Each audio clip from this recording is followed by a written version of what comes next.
Friends, ನಾನು ನಿಮ್ಮ tech with Bharat. ಎಲ್ಲರೂ ಹೇಗಿದ್ದೀರಿ? ನಾನು ಸೂಪರ್ ಆಗಿದ್ದೀನಿ, ನೀವು ಕೂಡ ಸೂಪರ್ ಆಗಿದ್ದೀರಾ ಅಂತ ನಾನು ಕೂಡ ಅನ್ಕೊಂಡಿದ್ದೀನಿ. ಎಲ್ಲರಿಗೂ ಇವತ್ತನೇ ಬೆಂಕಿ 57ನೇಯ ಟೆಕ್ ನ್ಯೂಸ್ಗೆ ಎಲ್ಲರಿಗೂ ಸ್ವಾಗತ ಮತ್ತು ಸುಸ್ವಾಗತ. ಇವತ್ತೆಲ್ಲ ತುಂಬ ಇಂಟ್ರೆಸ್ಟಿಂಗ್ ಮತ್ತು ತುಂಬ ಅಮೇಝಿಂಗ್ ಟೆಕ್ ನ್ಯೂಸ್ ಎಲ್ಲ ನಿಮಗೋಸ್ಕರ ಚಾಯ್ಸ್ ಮಾಡ್ಕೊಂಡು ಬಂದಿದ್ದೀನಿ. ಅದಕ್ಕೆ ನೀವೇನು ಮಾಡ್ತಾರ ಅಂತ ಅಂದರೆ, ನೀವು ಈ ವಿಡಿಯೋ ಲೈಕ್ ಕೊಟ್ಟಿಲ್ಲ ನೋಡ್ರಿ, ಲೈಕ್ ಕೊಡಿ. ನೀವು ನನ್ನ ಚಾನಲ್ ಸಬ್ಸ್ಕ್ರೈಬ್ ಆಗಿಲ್ಲ ಅಂತ ಅಂದರೆ ಸಬ್ಸ್ಕ್ರೈಬ್ ಆಗಿ ಮತ್ತು ಬೆಲ್ ಐಕಾನ್ ಕ್ಲಿಕ್ ಮಾಡಿ. ಈ ಥರ ಒಳ್ಳೆ ಟೆಕ್ ನ್ಯೂಸ್ ಆಗಲಿ ನಿಮಗೋಸ್ಕರ ನಾನು ಅಪ್ಲೋಡ್ ಮಾಡ್ತಾ ಇರ್ತೇನೆ. ಬನ್ನಿ ಇವತ್ತು ನಾನು ಮೊದಲನೇ ನ್ಯೂಸ್ ಕೊಳ್ಳೋಣ. ಇವತ್ತು ನಾನು ಮೊದಲನೇ ನ್ಯೂಸ್ ಕೇಳಿ ಸ್ವಲ್ಪ ಇಂಟ್ರೆಸ್ಟಿಂಗ್ ನ್ಯೂಸ್ ಅಂತ ಹೇಳ್ಬೋದು. ಈ ಒಂದು ನ್ಯೂಸ್ ಏನಂತ ಅಂದರೆ, ಪುಣೆಯಲ್ಲಿ ಒಂದು ಘಟನೆ ನಡೆದಿರುವಂಥದ್ದು.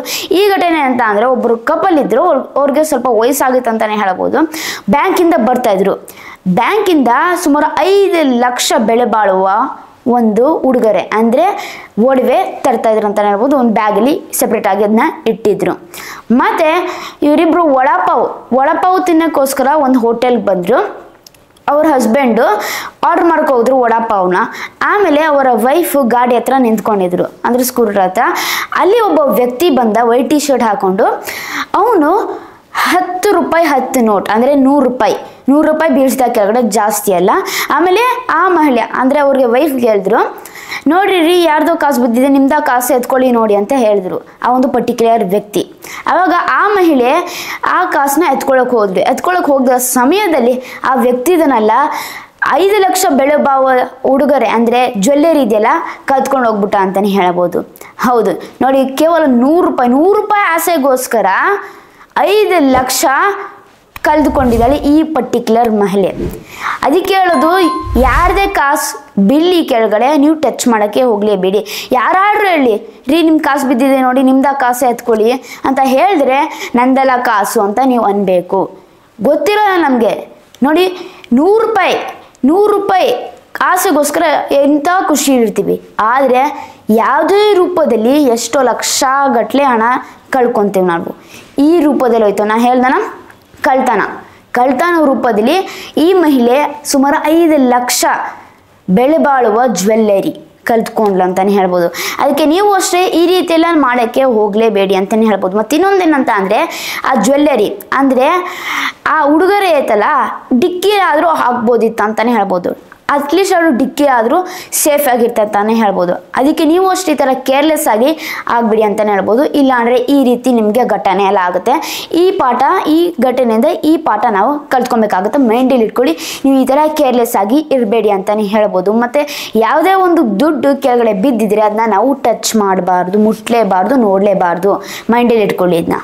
ಮತ್ತು ಇನ್ನು ಮುಂದಿನ ನ್ಯೂಸ್ ಬಗ್ಗೆ ಮಾತನಾಡಬೇಕಂತ ಅಂದರೆ, ಇದು ಕೂಡ ಅಮೇಝಿಂಗ್ ನ್ಯೂಸ್ ಅಂತಲೇ ಹೇಳ್ಬೋದು.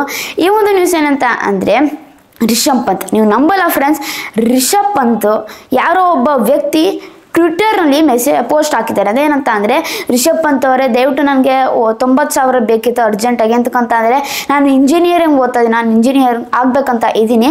ಅದಕ್ಕೆ ಕಾಲೇಜ್ ಫೀಸ್ಗೋಸ್ಕರ ನನಗೆ 90,000 ಬೇಕು, ದಯವಿಟ್ಟು ನನಗೆ 90,000 ಡೊನೇಟ್ ಮಾಡಿ ಅಂತ ಈ ಥರ ಪೋಸ್ಟ್ ಹಾಕಿದ್ದಾರೆ.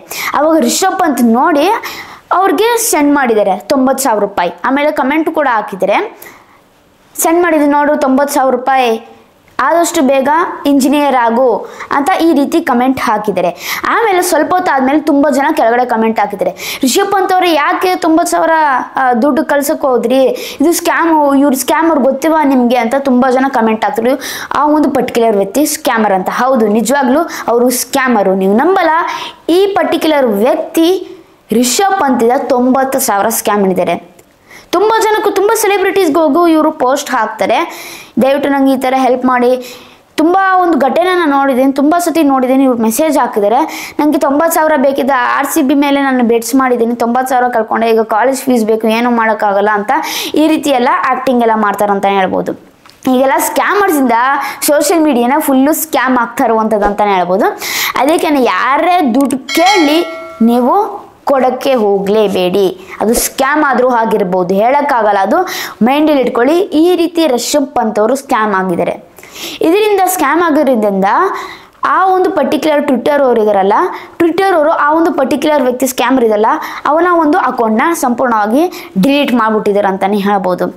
ಆದರೆ ರಿಷಬ್ ಪಂತ್ ಇನ್ನೂ ಸೀರಿಯಸ್ ಆ್ಯಕ್ಷನ್ ತೊಗೊಂಡಿದ್ರೆ, ನನಗೆ ಕೇಳಿದ್ರೆ ಆ ವ್ಯಕ್ತಿ ಯಾರು ಅಂತ ನಾವು ಕಂಡುಹಿಡಿಯಬಹುದು. ಆದರೆ ಏನು ಸೀರಿಯಸ್ ಆ್ಯಕ್ಷನ್ ತೊಗೊಂಡಿಲ್ಲ, ಯಾಕೆ ಅಂತ ನನಗೂ ಕೂಡ ಗೊತ್ತಿಲ್ಲ ಅಂತಲೇ ಹೇಳ್ಬೋದು. ಮತ್ತು ಇನ್ನು ಮುಂದಿನ ಟೆಕ್ ನ್ಯೂಸ್ ಬಗ್ಗೆ ಮಾತನಾಡಬೇಕಂತ ಅಂದರೆ ಇದು ತುಂಬ ಇಂಟ್ರೆಸ್ಟಿಂಗ್ ನ್ಯೂಸ್. ಈ ಒಂದು ನ್ಯೂಸ್ ಏನಂತ ಅಂದರೆ ಈ ನ್ಯೂಸ್ ಬಂದ್ಬಿಟ್ಟು ರೆಡ್ಮಿ ನೋಟ್ 14 5G ಬಗ್ಗೆ ಲೀಕ್ಸ್ ಬಂದಿರುವಂಥದ್ದು. ಈ ಕ್ಯಾಮ್ರಾ ಐತಲ್ಲ, ಕ್ಯಾಮ್ರಾ ಬಂದ್ಬಿಟ್ಟು ಮೇನ್ ಕ್ಯಾಮ್ರಾ ಇದು ಚಿಕ್ಕ ಮೆಗಾ ಪಿಕ್ಸೆಲ್ ಕ್ಯಾಮ್ರಾ ತರ್ತಾರಂತೆ ಕಂಪೇರ್ ಮಾಡಿಕೊಂಡ್ರೆ ರೆಡ್ಮಿ ನೋಟ್ 13 5Gಗೆ. ಮತ್ತು ಇನ್ನೊಂದು ಏನಂತ ಅಂದರೆ ಪ್ರಾಸೆಸರ್ ಸ್ವಲ್ಪ ಅಪ್ಗ್ರೇಡ್ ಆಗಿರುತ್ತಂತೆ. ಆಮೇಲೆ ಪ್ಲಸ್ ಇದರ ಒಂದು ಡಿಸ್ಪ್ಲೇ ಸೈಜ್ ಕೂಡ ದೊಡ್ಡದಾಗಿರುತ್ತಂತ ಒಂದು ಲೀಕ್ಸ್ ಬರ್ತಾ ಇರುವಂಥದ್ದು. ಮತ್ತು ಚಾರ್ಜಿಂಗ್ ಸ್ಪೀಡ್ ಇದೆಯಲ್ಲ, ಚಾರ್ಜಿಂಗ್ ಸ್ಪೀಡ್ ಬಂದ್ಬಿಟ್ಟು ಸೇಮ್ ರೆಡ್ಮಿ ನೋಟ್ 13 ಥರ ಹೊಂದಿರುತ್ತಂತೆ.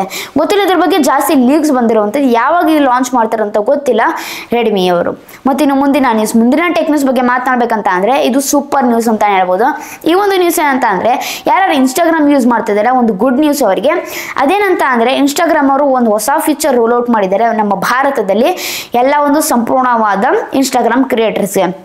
ಈ ಒಂದು ಫೀಚರ್ ಏನಂತ ಅಂದರೆ ಕ್ರಿಯೇಟರ್ಸ್ ಲ್ಯಾಬ್ ಅಂತ. ಈ ಕ್ರಿಯೇಟರ್ಸ್ ಲ್ಯಾಬ್ ಏನಂತ ಅಂದರೆ ಸಿಂಪಲ್ ಆಗಿ ಹೇಳ್ಬೇಕಂತ ಅಂದರೆ ಯೂಟ್ಯೂಬ್ನಲ್ಲಿ ಹೇಗೆ ಇನ್ಸ್ಪಿರೇಷನ್ ಟ್ಯಾಬ್ ಇದೆ ಅದೇ ಥರ ಇದು ಕೆಲಸ ಮಾಡುತ್ತೆ ಅಂತಲೇ ಹೇಳ್ಬೋದು. ಈಗ ಯಾವ್ದು ವಿಡಿಯೋ ಚೆನ್ನಾಗಿ ವೈರಲ್ ಆಗ್ತಿದೆ, ಆಮೇಲೆ ಯಾವೊಂದು ಕ್ರಿಯೇಟರ್ಸು ತುಂಬ ಪಾಪ್ಯುಲರ್ ಇದ್ದಾರೆ, ಯಾವ ರೀತಿ ಟಾಪಿಕ್ ಮಾಡಿದ್ರೆ ಚೆನ್ನಾಗಿ ವೈರಲ್ ಆಗುತ್ತೆ ಅಂತ ಒಂದು ಟಾಪಿಕ್ಸ್ ಎಲ್ಲ ಸಜೆಸ್ಟ್ ಮಾಡುತ್ತೆ ಈ ಒಂದು ಪರ್ಟಿಕ್ಯುಲರ್ ಲ್ಯಾಬ್ನಲ್ಲಿ. ಅವಾಗ ತಿಳ್ಕೊಬೋದು. ಆ ಒಂದು ಕ್ರಿಯೇಟರ್ ಲ್ಯಾಬ್ ಕೂಡ ಇನ್ಸ್ಪೈರ್ ಮಾಡುತ್ತೆ ಕ್ರಿಯೇಟರ್ಸ್ಗೆ ರೀಲ್ಸ್ ಮಾಡೋಕ್ಕೋಸ್ಕರ ಅಥವಾ ವಿಡಿಯೋ ಮಾಡೋಕ್ಕೋಸ್ಕರ. ಇದೊಂದು ತುಂಬ ಹೆಲ್ಪ್ಫುಲ್ ಆಗುತ್ತೆ ಅಂತಲೇ ಹೇಳ್ಬೋದು. ಕ್ರಿಯೇಟರ್ ಲ್ಯಾಬ್ ತಂದಿದ್ದಾರೆ, ಇದೊಂದು ಗುಡ್ ನ್ಯೂಸ್ ಅಂತಲೇ ಹೇಳ್ಬೋದು ಯಾರ್ಯಾರು ಇನ್ಸ್ಟಾಗ್ರಾಮ್ ಯೂಸ್ ಮಾಡ್ತಾ ಇದ್ದೀರಾ. ಮತ್ತು ಕೊನೆಯದಾಗಿ ಇವತ್ತಿನ ಡೀಲ್ ಆಫ್ ದ ಡೇ ಬಗ್ಗೆ ಮಾತಾಡ್ಬೇಕಂತ ಸ್ಕ್ರೀನ್ ತೋರಿಸ್ತಾ ನಿಮಗೆ ASUS ಅವರ ಒಂದು tough F17 laptop, gaming laptop. ಇದು ಬೆಂಕಿ ಗೇಮ್ ಲ್ಯಾಪ್ಟಾಪ್ ಅಂತಲೇ ಹೇಳ್ಬೋದು. ಇದು ಬಂದ್ಬಿಟ್ಟು ಇಂಟೆಲ್ ಅವರ ಒಂದು i5 11th ಜನರೇಷನ್ ಹೊಂದಿರುವಂಥ ಪ್ರಾಸೆಸರ್. ಇದು ಸಖತ್ ಪವರ್ಫುಲ್ ಪ್ರಾಸೆಸರ್ ಅಂತ ಹೇಳ್ಬೋದು. ಮಸ್ತಾಗಿ ಗೇಮಿಂಗ್ ಆಡ್ಬೋದು. ಇದರಲ್ಲಿ ಕೇವಲ ನಿಮಗೆ 48,990 ರೂಪಾಯಿಗೆ ಅಷ್ಟೇ ಸಿಗ್ತಿದೆ. ಅಪ್ರಾಕ್ಸಿಮೇಟ್ 49,000, 50,000 ಒಳಗಡೆ ಒಂದು ಬೆಸ್ಟ್ ಗೇಮಿಂಗ್ ಲ್ಯಾಪ್ಟಾಪ್ ಅಂತಲೇ ಹೇಳ್ಬೋದು. ಆದಷ್ಟು ಬೇಗ ಹೋಗಿ ಪರ್ಚೇಸ್ ಮಾಡಿ. ಎಂತಕ್ಕಂತ ಅಂದರೆ ಈ ಆಫರು ಆಲ್ಮೋಸ್ಟ್ ಎಂಡ್ ಆಗ್ತಿರುವಂಥದ್ದು ಅಂತಲೇ ಹೇಳ್ಬೋದು. ಸಖತ್ತಾಗಿದೆ ಈ ಆಫರ್, ನನಗೆ ತುಂಬ ಅಂದರೆ ತುಂಬ ಇಷ್ಟ ಆಯಿತು. ಇದರ ಆಫರ್ ಆಗಲಿ ಡೀಲ್ ಆಗಲಿ ನಿಮ್ಗೆ ಬೇಕಂತಂದರೆ ನಾನು ಟೆಲಿಗ್ರಾಮ್ ಚಾನಲ್ ಹೋಗಿ ಜಾಯ್ನ್ ಆಗಿ, ಲಿಂಕ್ ಡಿಸ್ಕ್ರಿಪ್ಷನ್ ಕೊಟ್ಟಿರ್ತೀನಿ. ಇಲ್ಲಾಂತಂದರೆ ಸೈಡಲ್ಲಿ ನೋಡ್ತಾ ಇರ್ಬೋದಲ್ಲ ಈ QR ಕೋಡ್ನ ಸ್ಕ್ಯಾನ್ ಮಾಡ್ಕೊಳ್ಳಿ.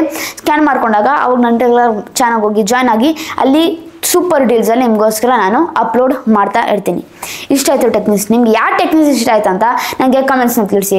ಇದರ ಟೆಕ್ ನ್ಯೂಸ್ ಬೇಕಂದ್ರೆ ದಯವಿಟ್ಟು ನನಗೆ ಪ್ರೋತ್ಸಾಹ ಕೊಡಿ. ಹೇಗೆ ಪ್ರೋತ್ಸಾಹ ಕೊಡೋದಂದರೆ ಜಸ್ಟ್ ತುಂಬ ಸಿಂಪಲ್.